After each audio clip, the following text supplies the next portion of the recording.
She's the acting general manager, or rather group executive for distribution at Eskom. And then to her left is Mr. Colin Reddy, who is the general manager reporting under her. Without further ado, I'd like to invite the minister to the podium to kick us off with today's briefing, after which we will then take questions from members of the media in the room and those who are following this briefing virtually. Thank you.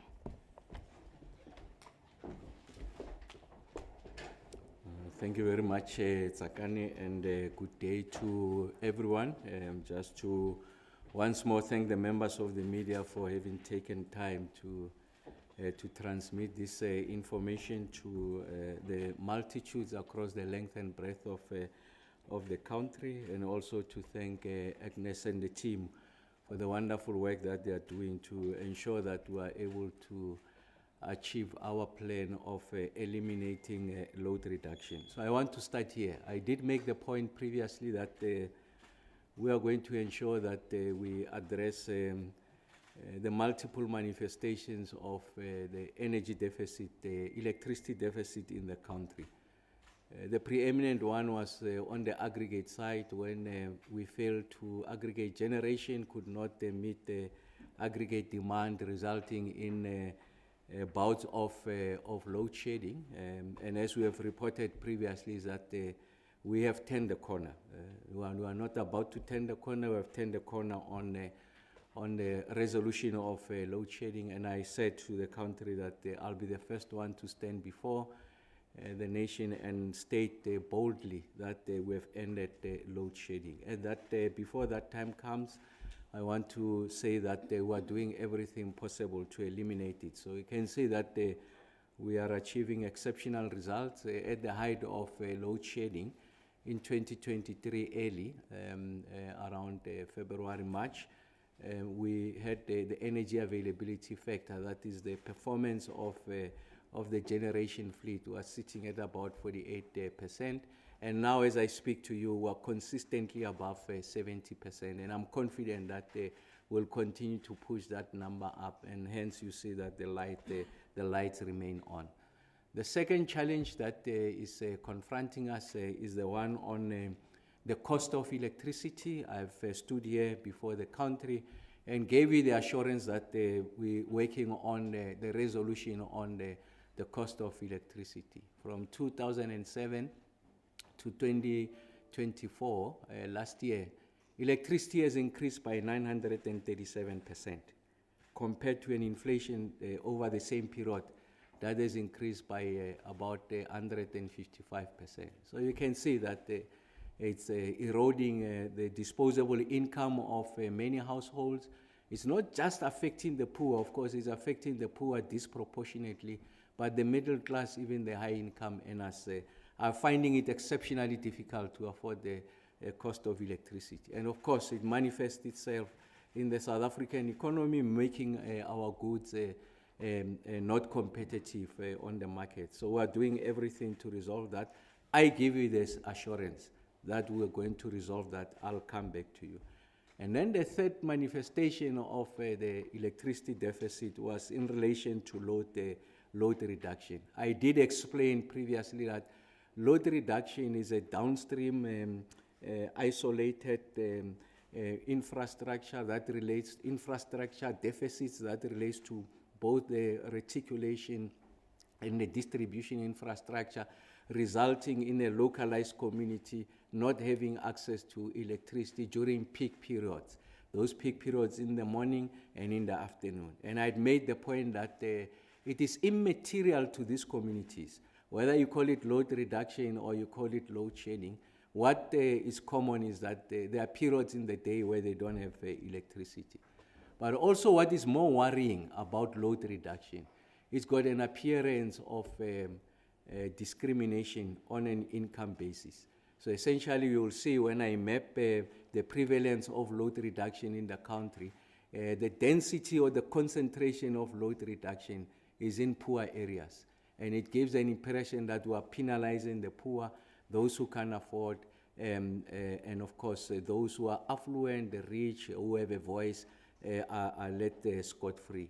And it's something that we're soiling our message in relation to the efforts we're making to ensure that we're able to provide electricity to everyone on a continuous, uninterrupted basis, 24/7, 365 days a year. So now, today, I'm announcing we're ending load reduction. So I repeat, we're ending load reduction. The period we have set ourselves is anything between 12 to 18 months, but it can be exceptionally shorter than that. And I'll explain to you why that 18 months period, because it's a function of how we get to be received by communities. And I'll tell you how we're going to address that situation. So I want to say to the country, we will end load reduction if there's a absolute cooperation by communities. We'll end it in the next 12 months. And in areas where we experience resistance, we'll invest time and effort to engage with everyone. And in that instance, then we might push it further by another 6 months. But I want to say to the country that we are going to end load reduction in the next 12 months. Once we get that cooperation, there are parts of the country where we are confident we'll get that cooperation. There are parts of the country where we know it's going to be difficult. And I'll share with you what the features of the areas of difficulty, or if you like, intransigence. But I thought I must say the following, just to situate the conversation. There's 1.69 million customers. So I'm talking about customers. So if you had to translate this to number of people, assuming that an average size of a household is about 5 people. So you could be talking about, if you like, 8.5 million people that are affected by load reduction. So every day when they wake up, they don't have access to electricity. When they come back from work in the evening, there's about 3 to 4 hours where they don't have access to electricity. It's a major disruption to their lived experiences. And the total number of transformer failures is about 771. And I must say that a large part of this has to do with illegal connections. And that's why I'm saying that as part of this effort, we are going to regularize people.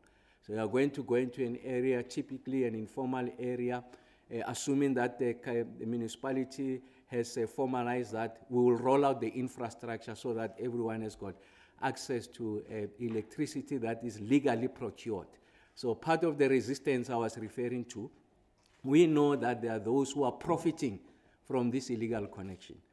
So some of them are delinquent employees of Eskom and municipalities that are connecting people illegally, and we know they are going to agitate those communities to resist our presence there, because we are taking an illegally earned income that they've accumulated over time at the detriment of the users, the consumers in the area. What is the impact of this? And then there's issues of vandalism. So part of the effort that we'll be making is to refurbish and maintain the distribution and reticulation infrastructure. So we're going to roll it out ourselves to ensure that we're able to address this situation. And we know that once you resolve the issues of illegal connections and ensure that those who can afford to pay will be able to pay, and those that are indigent, that qualify for free basic electricity, do get that electricity, we are going to ensure that Eskom is able to recoup its income, and municipalities are able to recoup their income. And maybe the qualification I need to make, the 1.69 million customers are the ones on the Eskom database. I'm working with municipalities to determine what are those that are subjected to load reduction that are supplied to by municipalities. And that number will come, and then I'll update the presentation here. But the timeline still remains the same. The aggressive nature of the rollout will still remain the same. So we know that this has got both the social, economic, and financial and safety risks. Safety risk is that when there are illegal connections, you have wires that are exposed. We know of instances where kids have been electrocuted as a result of wires that are being exposed when people connect illegally. It's got social manifestations in that kids preparing for exams, they want to write homeworks, they come back home, there is no electricity.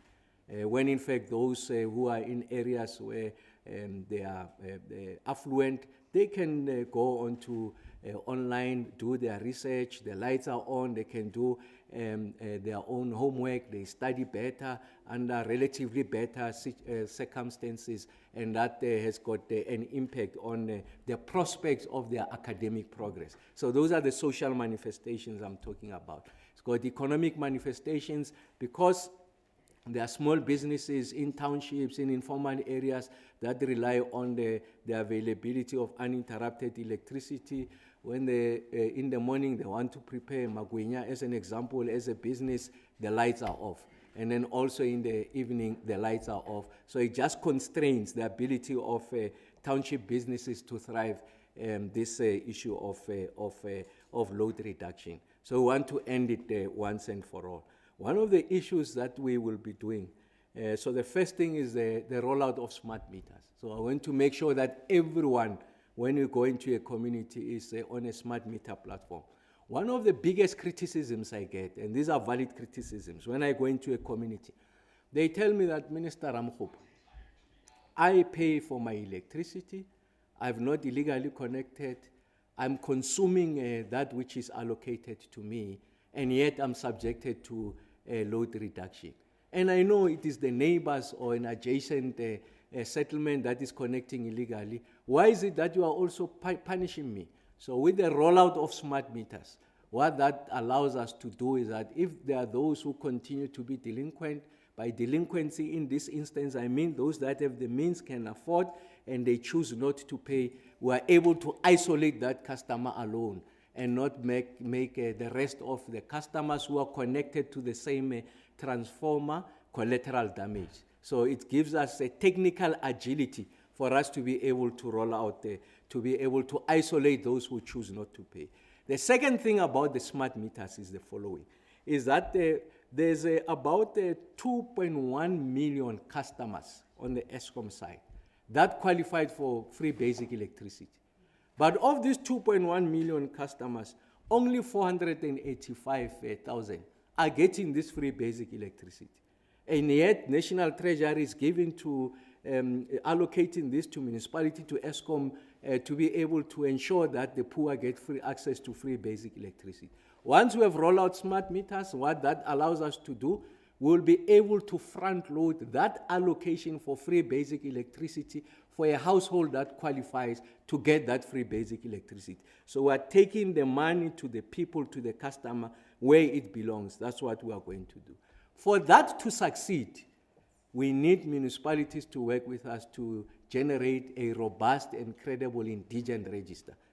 So there's a framework against which we are able to evaluate someone's eligibility for free basic services. That's not done by Eskom, it is done at the municipal level. So we need to work with municipalities, and in some instances, municipalities don't have that capability. It's something that we are going to build over time. But for us to end load reduction, you don't necessarily have to have the indigent register in place. You need the indigent register to be in place for us to be able to extend the free basic service going to those that are affected by this. And as a result of this rollout, we'll be able to achieve universal access. So when we say load shedding is behind us, we mean that there should not be load reduction, and we're not going to discriminate anyone. And then one of the things that we're doing as a department is to review the free basic electricity framework. Of course, as we know now, the law says we have committed policy 50 kilowatt hour per month. We have done our own studies, and those studies are born out of evidence. Eskom is the biggest utility, and of course municipalities 45%, they account for 45% of reticulation. We know that an average low-income household consume about 200 kilowatt hour of electricity per month. So if we talk about 100% subsidization of the poor, it means that 50 kilowatt hour should be at 200. But for you to shift it at 200, money must come from somewhere. So we're going to change this framework without necessarily relying on the fiscal envelope. So we don't want to go to Minister Godongwana to help us with additional money to have an additional 150 kilowatt hour given to the poor. We think that there are technology advances that can help us to do that. The microgrids, both solar PV and battery, or a combination of that can help us to bring down this cost of electricity, and therefore, by definition, we'll be able to give more to those who qualify. We'll come back with regards to the revision of that and how we are going to finance it. But the point I'm making is that we know that an average low-income household consume far more than the 50 kilowatt hour they consume now, about 200 kilowatt hour, because really society has evolved. You'll find even in low-income households, they've got cell phones. They are going to charge these cell phones. It consumes electricity. When we conceived of this 50 kilowatt hour, this policy, you never had the penetration of cell phones as we have them today. Low-income households, in some instances, like here in Gauteng, very progressive policies. They have gadgets that they can take home to study. They need to connect those, and that's why you see the levels of consumption have gone up.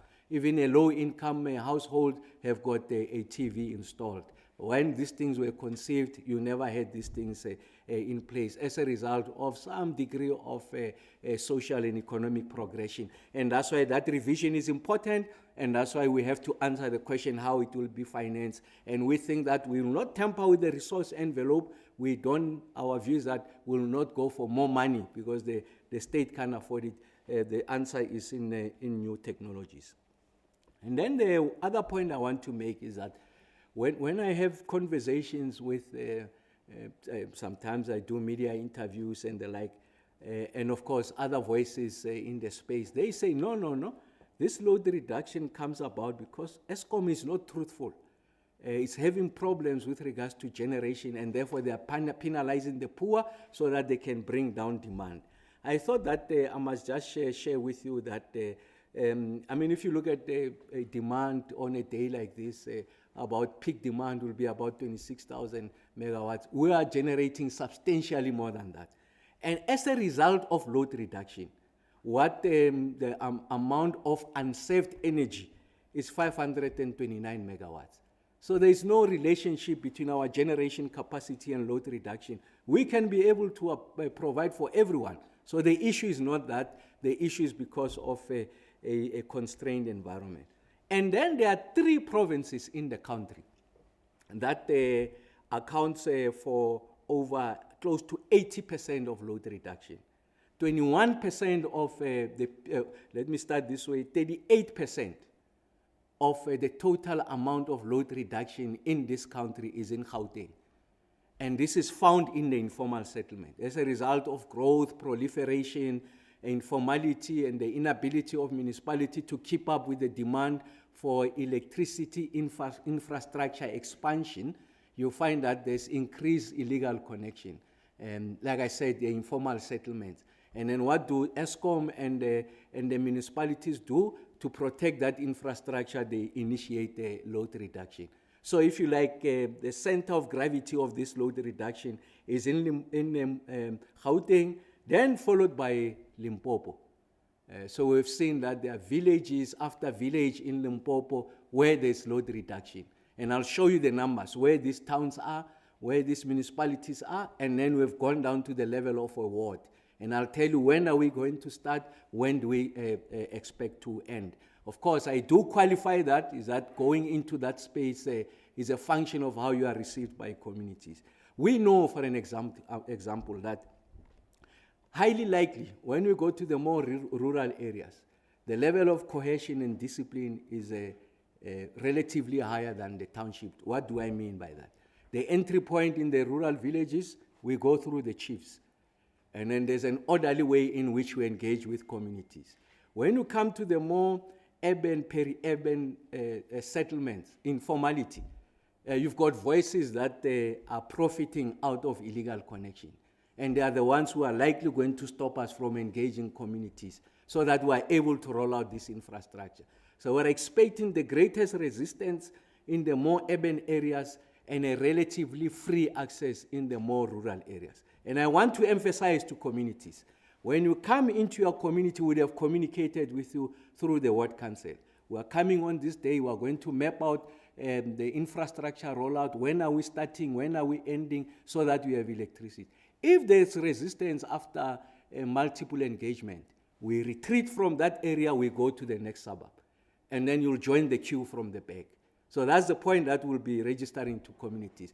Of course, when we engage, it's a dynamic nature of engagement.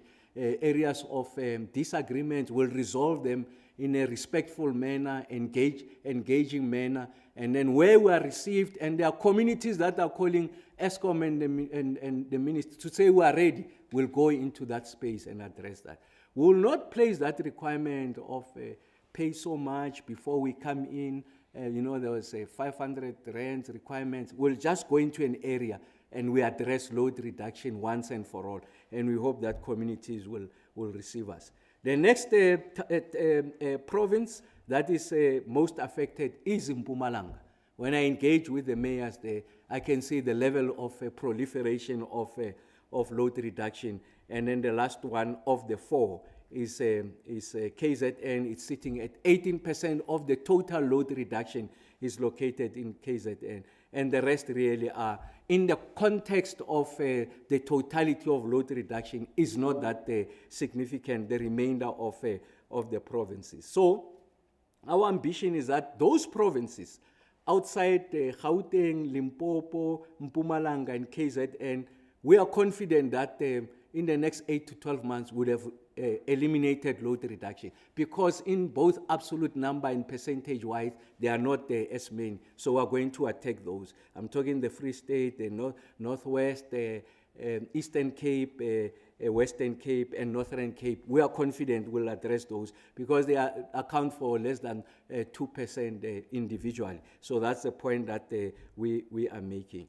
And then we make the point that there's a three-pronged approach to the elimination of this. So I said the more pessimistic time period is 18 months, and we can do it much, much less. And our computation is that we can be able to do that in 12 months, eliminate load reduction once and for all, and give dignity to our people, including those who are in villages, far-flung areas, and those who are in informal settlement. I've made the point that we are addressing the issue of free basic electricity, what that quantum is, how it will look like. And then the second thing is to ensure that there has to be the rollout of smart meters. So what we have, one of the conditions to help us to accelerate this process is for us to be able to work with the domestic industry, those who are in the business of manufacturing of smart meters. For them to make these smart meters, of course, meeting our own standards. There are checks and balances, technical checks and balances that ESCOM will do. They already have about 600,000 with them. Now, as I speak to you, we'll start with those and then canvas industry to get more. So we think what this exercise will also do is to increase capacity utilization of the smart meter manufacturers in the country. And then the other thing that we are doing is a deployment of distributed electricity infrastructure. We will be taking you to Musina, where we went into a village that was never connected to electricity. That village now, as I speak to you, when we take you there, you'll get your own testimonials. You don't have to ask me. We have gone into that area, installed solar and battery for purposes of storage. We're electrifying everyone. We go further, and for public spaces, they get free Wi-Fi, and then we also have an ambition of ensuring that everyone has got access to Wi-Fi. What that will do is a pilot phase. We think that we can peg electricity at a particular level.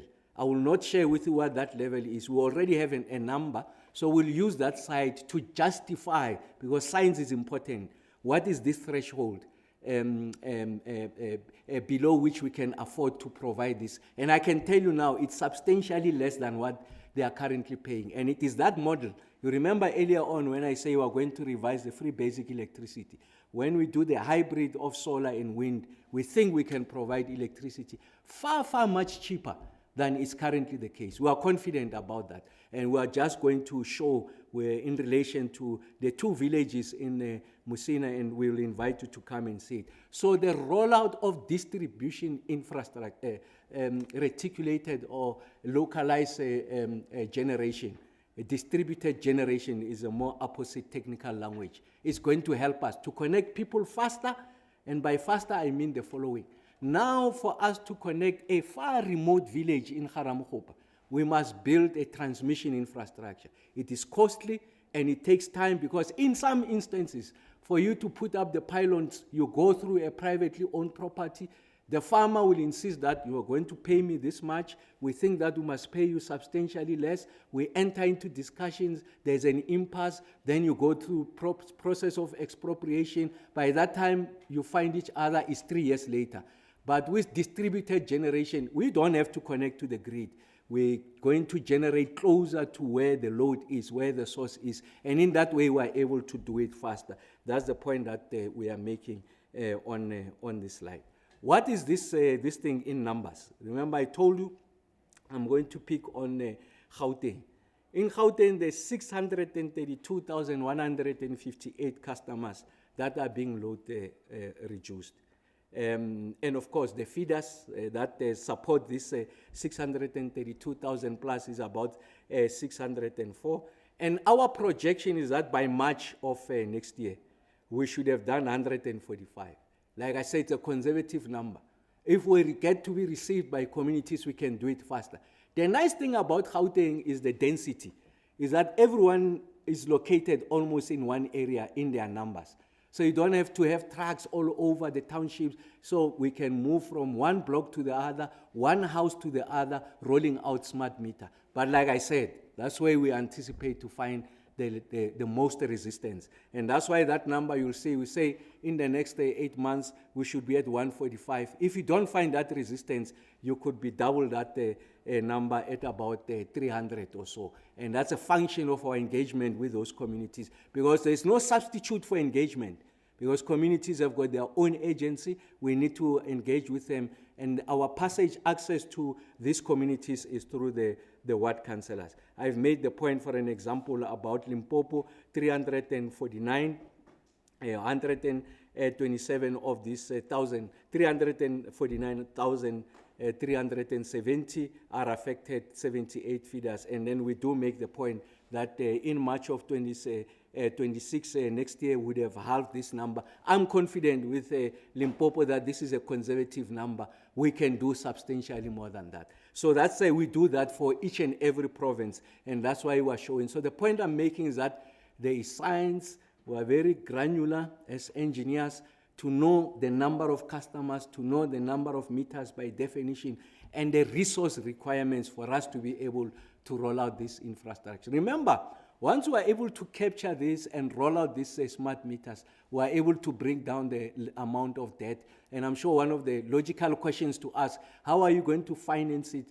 We'll find it from the ESCOM balance sheet, dedicate the resources there. But there's also a cost of not doing this. The cost of not doing this, that money that is owed to ESCOM collectively by municipalities and customers is over 100 billion, is going to grow. And I did share with you that it's growing by about 2 billion rands per month. So it's in our interest to stem the leakage, and that's what we have set for ourselves. So I do make the point, the first phase, we want to resolve about 291 feeders in all of those the provinces, and we are going to bring down these numbers. We are confident that the first phase, which will end by March 26, the other 5 provinces outside Gauteng, Limpopo, KZN, and Mpumalanga would have resolved the issues of load reduction. So we're confident we'd have done it, or significantly far. And then depending on the level of resistance, we should have eliminated the load reduction across the length and breadth of the country by March 2027. But our view is that we are confident we can do it much, much earlier. Like I said, it's a function of a community cooperation, and of course we'll invest a lot of resources in that engagement. So we map March 2026, and then that's the first phase from today to March 2026, and then the second phase is from March 2026 to September 2026, the third phase September 2026 to March 2027. Like I said, those numbers, those timelines can come back and allow us an opportunity to ensure that everyone is able to benefit from the democratic dividend of having access to electricity. I'm going to give you two typical examples of the levels of granularity. I've chosen KZN as a first example. So we know that in the municipality of Nongoma, in Ward number 7 and Ward number 8, accounting for 1,293 prepaid users. These users are subjected to load reduction. So we have gone to the level of the ward of and then we know the number of customers. And we say we are going to start now in October 2025.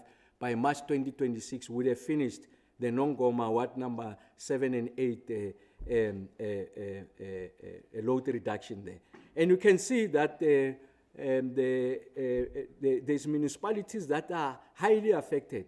Mbonambi and Msinga, they are the most highly affected by both the number of wards and also the number of customers. So now we know the science of going into an area that if we were to isolate Mbonambi and Msinga, and it's where you're starting, people are going to see the biggest difference. So if you were to go in the evenings and the mornings in those wards in Msinga and Mbonambi local municipalities, you'll see it's dark. They've got a different relationship to electricity than the rest of the country. So once we move in our numbers, we're going to leave the place lit and would have addressed the situation. The other example I am giving you is Limpopo. Remember, we're doing this for each and every province, and then we go to a municipality, and then we go to a ward, and then we go to the number of customers, and then we tell you when are we going to start. Limpopo, let me give you an example. Go to Tzaneen. It's very dark in the morning, it's very dark in the evening because of the number of wards that are affected by load reduction. And we are saying Tzaneen, we are taking it now in October. And we are confident we would have ended load reduction in Tzaneen by March of 2026. Again, like I said, is a function of that cooperation that I was speaking to. You can see the number of wards that are affected there in Tzaneen. It's almost all the municipalities in Tzaneen, the Greater Letaba, Greater Tzaneen, are affected by load reduction. So these areas, if I were to hold a meeting tomorrow and tell them that we're making significant strides in ending load shedding, they say, no, but Ramokgopa is talking a different language. Come here in the morning, in the evening. And that will not be a lie. They are in darkness in the morning and the evening, despite all the advances that we have made. So the point I'm making is that in the same manner that we orchestrated and delivered on load shedding, we are now resolving load reduction. I have confidence that we have set up 18 months, we'll do it substantially less period. And then I make the promise to the country again. I said to the country, we'll resolve the cost of electricity. I'll come back to you and show you how we're going to resolve it. We made a promise on load reduction, we are delivering. Load shedding, we have delivered. Load reduction, we will be delivering. Our actions and results will speak for us. We don't have to call a press conference to tell you that we're making strides. Go to Mbonambi, go to Msinga, go to Tzaneen early next year, and other municipalities that I have not mentioned. Ask them if they still have load reduction. They'll tell you that we don't know what you are talking about. Load reduction is done. And then we'll come to the cost of electricity. We are very methodical, we are very judicious, we are very calculated in the manner in which we're doing these things. I had said before, we can't do everything at a go. We are going to start somewhere. We started with load shedding. We are now on load reduction. We'll come back on reducing the cost of electricity. Thank you, TK.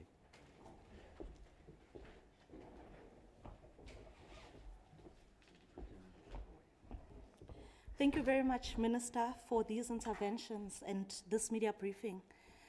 Colleagues, the Minister and his panel are keen and are prepared. They've got all the time to answer your questions for your clarity and further depth as we rely on yourselves, the Fourth Estate, to convey these key messages to communities, the public and society at large. So with a show of hands, colleagues, we'll start with questions in the room. And then if Vanessa and Batabile can also just be prepared to take us through the online questions. So there's Antoinette, there's, okay, you'll go second. Any other questions in the room? Okay, there's the third question from newsroom. We'll start with you, Antoinette. Good afternoon, Antoinette Sullivan, Finance Journalist. I just want to take one of these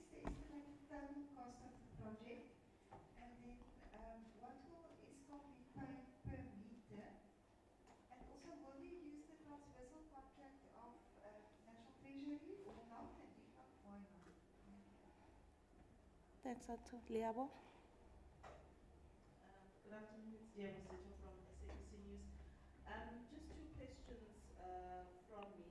The issue of the indigent electricity that's being applied for, Minister mentions that there's currently around 485,000 households, I understand, versus 2 million that has been targeted. What has been the trend, or what would you say is the reason that people are not applying for what they can or should be qualifying for? Given the state of the economy, you will appreciate that more households have more people not working and therefore maybe qualify for being indigent. And secondly, what happens with if the household is already highly indebted, they have a debt already there? Are you going to write off the debt and proceed to put them on the indigent program, or how exactly are you going to manage the fact that they had already consumed electricity and now are applying for indigent services? Thank you. There's no relay.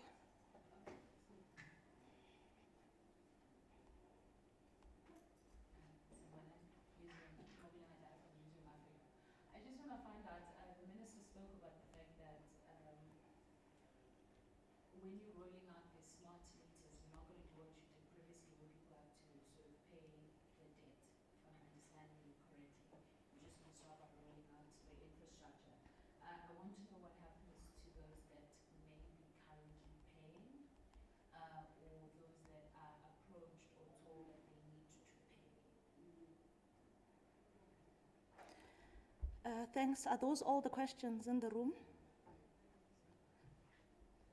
Okay. Batabile, Vanessa, the online questions. We have 5 questions from Terence Klima, representing Engineering News. First question, what other infrastructure is needed to end load reduction? What will this cost and how will it be funded? Second question, will a pilot site be selected for an initial rollout? What will it be broad-based implementation from day one? Third question, what is the specific community engagement strategy and who will lead it? Fourth question, what about dealing with illegal connection in areas not currently subjected to load reduction? And last question from Terence, what is your timeline for finalizing the new FBE framework? And will you have public consultation to assess different options, even options that might not involve FBE, such as direct grants? Are those all the questions? Yes. Okay, we'll get responses. Okay, you can come to the podium.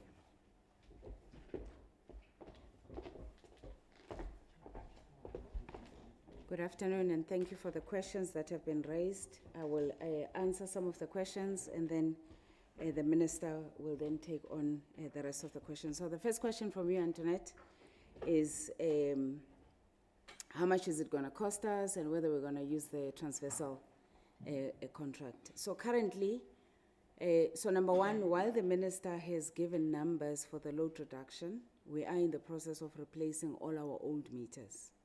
And in total, we're looking at replacing about 6.2 million meters. We are still going through the investment process internally in Eskom, which will then be followed by a commercial tender process. So the question to answer on how much is it going to cost us will obviously be the outcome of that market scan through the tender process. The minister has, however, indicated that how quickly we're able to roll out will obviously be informed by the cost of those meters, including the infrastructure, the quality of the meters that are available in the market, as well as the availability in terms of the numbers. Again, that will be a process that we will determine when we do the commercial process. Will we use the transversal if it meets our requirements in terms of technical availability, as well as the the quality, we'll obviously then consider, and we are due to engage National Treasury, and we have been engaged in National Treasury as it is. On the credit process, the normal credit process on those that are owing us will apply. Again, we'll deal with each household based on its merit. We have a mix of issues. We've got people that can afford but decide to steal. We've got people that do not afford, and those are the functions and the issues that we're going to deal with as and when we roll out in those communities. And the minister spoke about the temper fines. Again, those are the issues that we'll deal with when we roll out and we engage the communities through the leadership. Again, the issues that we are dealing with on the ground are not going to be the same. On the funding of the illegal connections, between the INEP, which is the electrification funding, those are the kind of funds that we'll look into. Again, also the minister has indicated it will also depend if those communities are in the legal land or in the land that has been proclaimed by the municipalities. But those are the conversations and the processes that we'll be working very closely with the municipalities as we roll out and as we deal with the different areas. And of course, when we do the community engagement, the first thing is we're going to engage the leadership. The leadership will then guide us when we have to deal with the rest of the community. The minister indicated in the rural areas, it's very clear, it's simple. You deal with the chief. In the urban areas, we will deal with the mayors, the municipalities, and the ward councillors.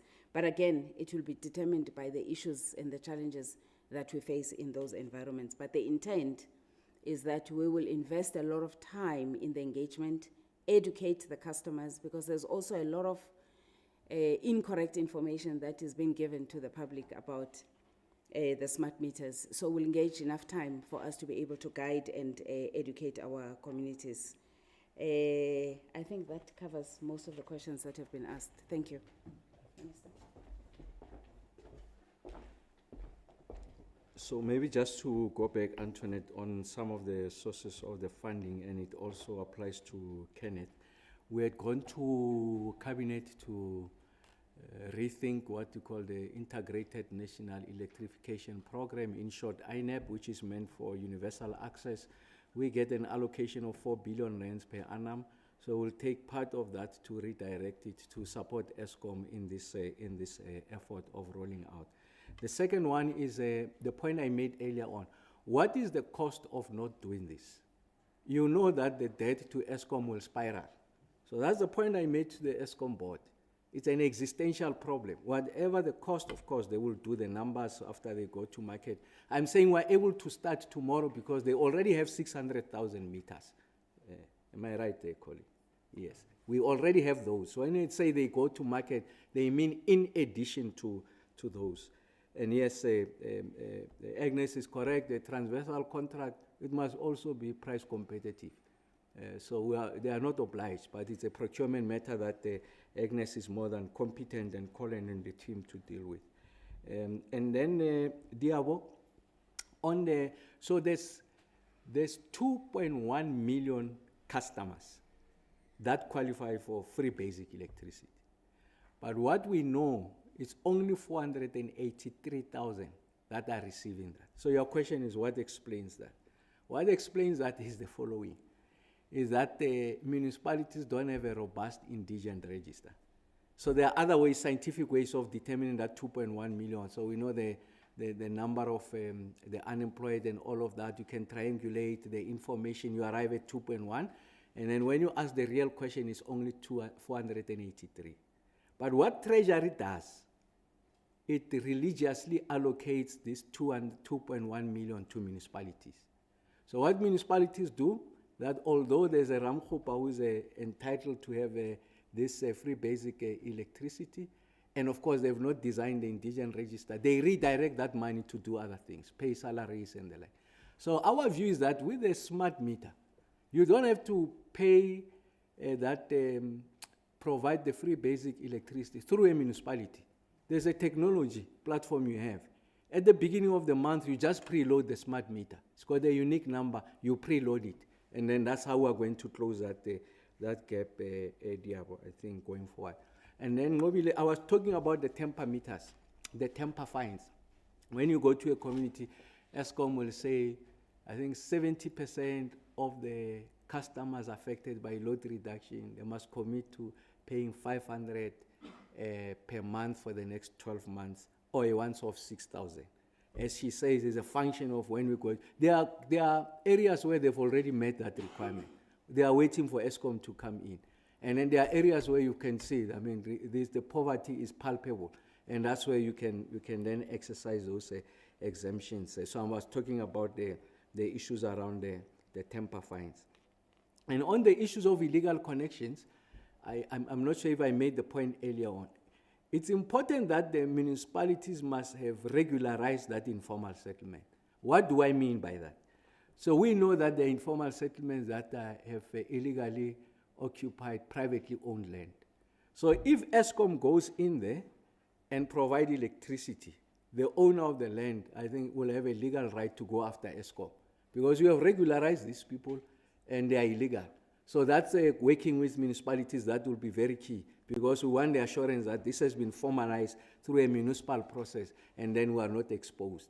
And of course, the quest to address illegal connections in those areas will continue. ESCOM in its own areas would have seen on TV, and I guess municipalities. But for those that have been formalized, and municipality says, look, ESCOM, you can go in, we'll go in and address that situation. Of course, she has answered the community engagement. There's an established rule in the country. I mean, when you go into an area, there's a ward councillor. So the ward councillor and the ward committee will convene a meeting, and really they are the ones who will take ownership of driving the community reception for this. I mean, we don't have the capacity that is required for us to be omnipresent across the length and breadth of all of those wards. What we have is the arsenal of ward councillors and ward committees that will help us to land in those areas. And of course, there will be someone overseeing this. So what we are saying is that we are not replacing the institutional architecture of public engagement. We are working on the back, we are riding on the back of the existing protocols of how you engage communities. And then, Terence, on the free basic electricity, that framework is part of the totality of the electricity pricing policy. Yes, you are absolutely right. We're going to open this for engagement and conversation and whatever ideas are there. I mean, I've just listed one or two. I'm sure there are people with bright ideas that can come and say, look, this is how best we can do it. So that process will be opened up. We had committed initially that we want to conclude the issue of the cost of electricity, the electricity pricing policy by the first quarter of next year. And I had made that point because, first, I accept that it's urgent that we resolve it. But second, I accept that we have to open up the process for the many bright ideas that are there, and we need to give them sufficient time to engage. So we open that, and by the first quarter of next year, we'll be able to come back and address this situation. Yeah, I think that concludes it. Thank you.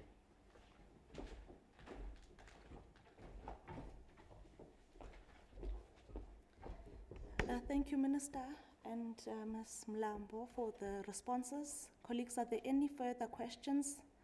This will be the last round of questions, so please feel free. There's Diabo. Any other questions in the room?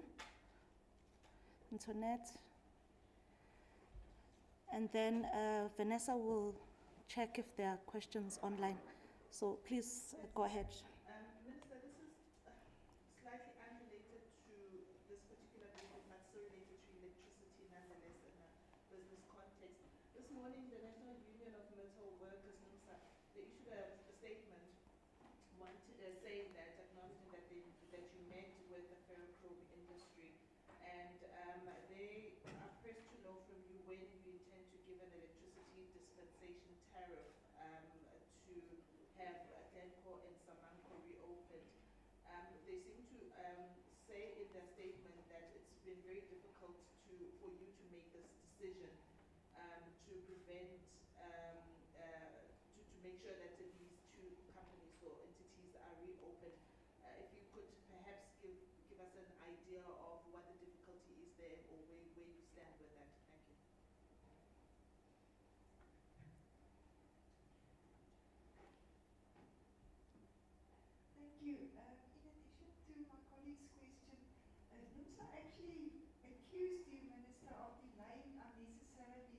with the assistance to the smelters, they say Cabinet took a decision months ago and you are only acting on it now. If you could just give us a response to that. And then to come back to this program, please help me whether my interpretation is correct. It seems to me as if there are no real new policies at ESCOM regarding tampering fines and fees for these new meters. And it seems as if this is really just putting together in a concerted effort different elements that have been in place. Do I interpret that correctly? Thank you. Thanks, Antoinette. Vanessa? Carol Payton at News 24 has 5 questions. What is the anticipated cost of replacing feeders in ESCOM areas? What is the cost of the smart meters for ESCOM areas? Does everyone get a smart meter or only load reduction areas? Please clarify, will ESCOM foot the bill for all the feeder and the smart meters? In non-ESCOM areas, will municipalities do the above? Last question from Carol Payton at News 24. Is it possible to say how much one smart meter costs at the moment? Questions from Menzingovo at Kgosientsho FM in KZN. Can the minister say to municipalities that are what can the minister say to municipalities that are using load reduction as a means of saving money to pay electricity debt and other debts that have occurred all along the years? Will this have an issue? We have this issue in some KZN municipalities. Secondly, why is it when we buy a 100 Rand electricity coupon, we get 30 Rand of electricity? We have a follow-up from Terence Kramer. 2 questions from Terence Kramer at Engineering News. Is there any other infrastructure needed to end load reduction beyond smart meters? The last question, will a pilot site be selected for an initial rollout? That's all we have online. Thank you for all the questions. I think, as it were, in our previous round, we'll start with Ms. Mlambo. Thanks.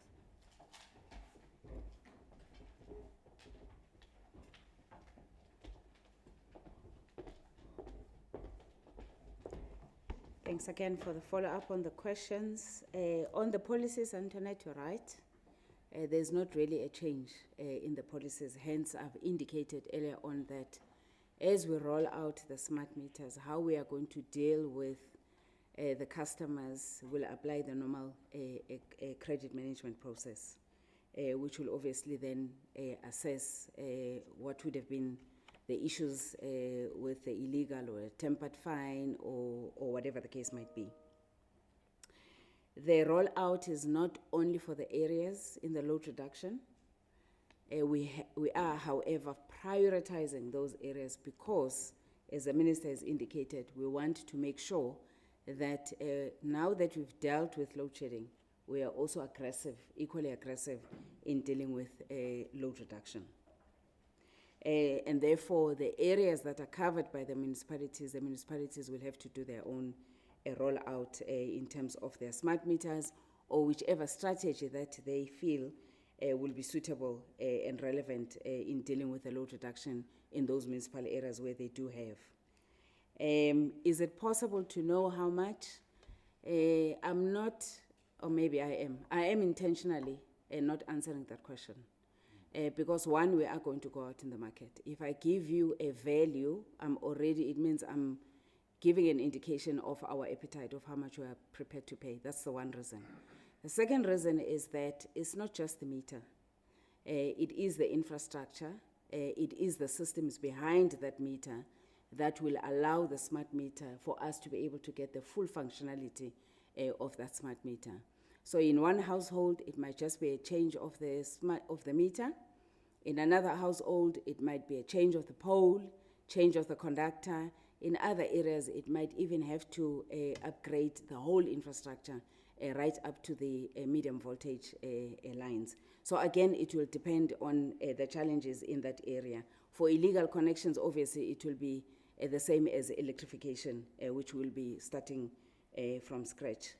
Yeah, the question around how come when you buy 100 you get 30 rand tokens, yeah, that question is always difficult because you're saying you're paying 100 rand but you're getting 30 rand. We do try to explain this. Because the price of electricity year on year, it does increase. If you're paying 100 rand this year, you will not get the same number of tokens as you would get if you pay the same 100 rand the following year.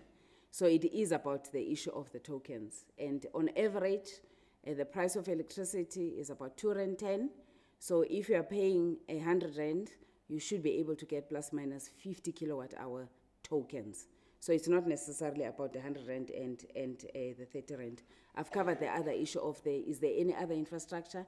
Yes, there is some other infrastructure that we'll need to put in, which will be part of the upgrade, so that we are able to get the maximum benefit of the smart meter infrastructure and be able to deal with the load reduction in the manner that we want to deal with it. Thanks, Minister.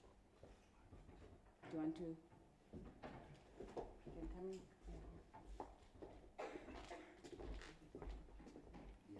Thanks, Agnes. The issue about whether we're going to be running a pilot program in terms of rolling out the smart meters, we currently have already rolled out smart meters. So I think the Minister, in terms of the presentation, indicated that we are going to be rolling out the smart meters throughout the country. So there is going to be no need in terms of running a pilot project for the smart meters. We have a comprehensive plan and a schedule, and we have the technical specifications in terms of how to run or roll out the smart meters. So technically, we will be running it out throughout the country, so there's no need for a pilot itself. Thanks. Thank you very much, Colin. That's a material point. So what we're doing now is to provide a much more coherent, ambitious implementation plan that is wall-to-wall in relation to ending load reduction. As Colin makes the point, they will be making interventions here and there. Now it's a comprehensive plan, so that even if someone from village X doesn't see us, that person must know that we are coming on this day, so they are not forgotten that they exist and they are experiencing this challenge. We are going to cabinet now on how we want to help municipalities in relation to the value chain of electricity provision in the various municipalities, what we call the distribution agency agreement. ESCOM has already approved that through its governance structures. I'm confident it will be approved. As part of the totality of those interventions, we do see that even in the municipal provided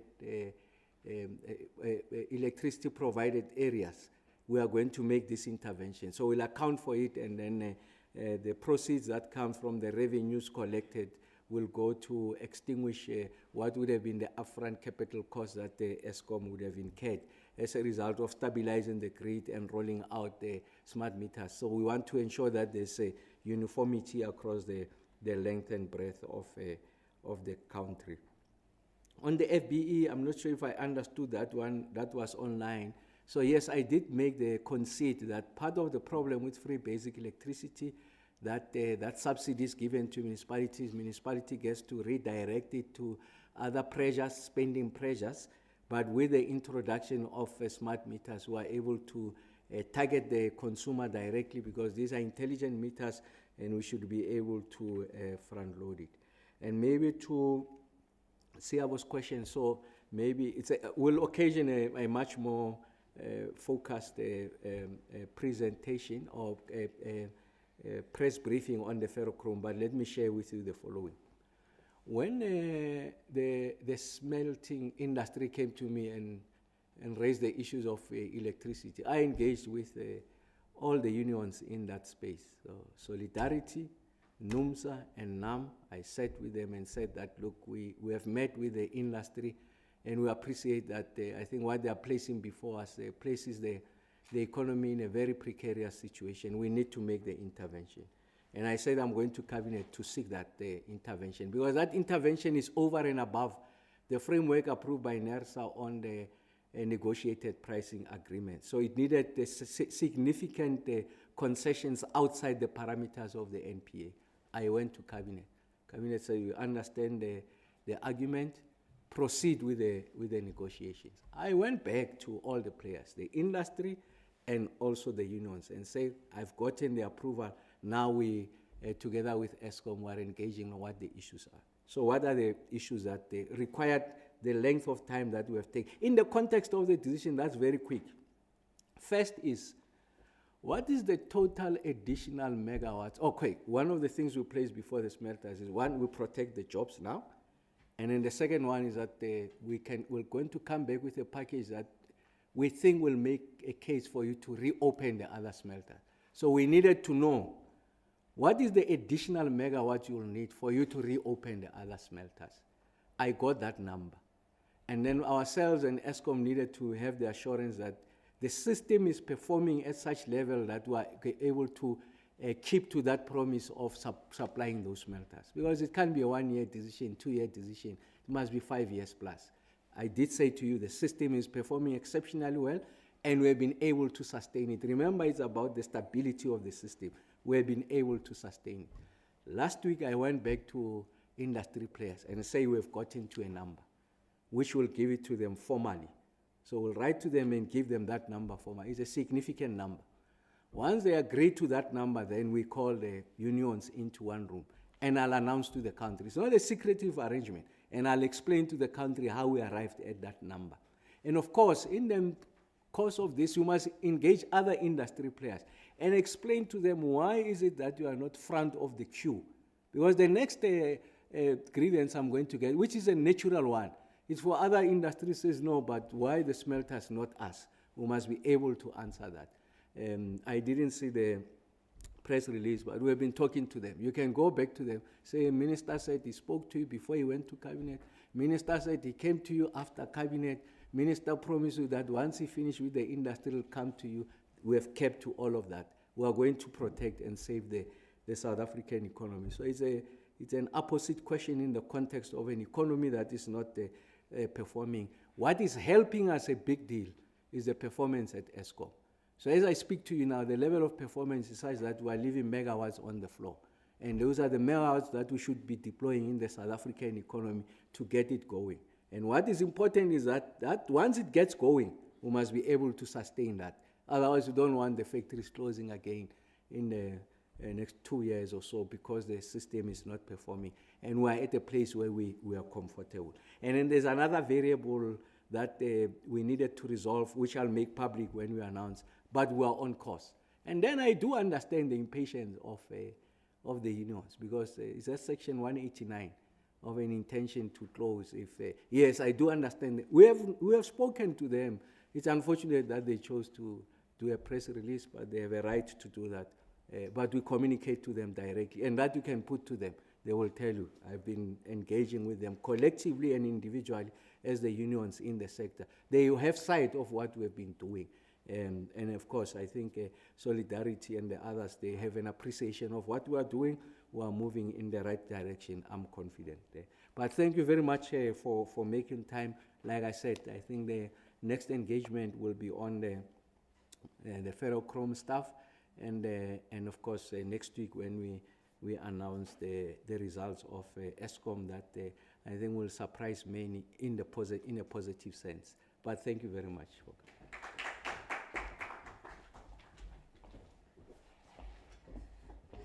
Thank you very much, Minister, and your panel, Ms. Mlambo and Mr. Reddy. And colleagues, thank you very much once again for your attendance today. Your role in disseminating this information is very vital for our communities. And as the Minister mentioned, we are keen to invite you as we go to